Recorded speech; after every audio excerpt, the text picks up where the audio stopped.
Right, this is what I've ran into on these double chains. The chain is marked, but what I've found is you have a black link right here that'll line up with this mark.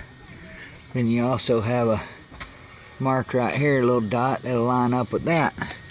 And then if you look through this hole, I know it's hard to see, but you actually got two black links, and they'll line up right in the middle of that hole.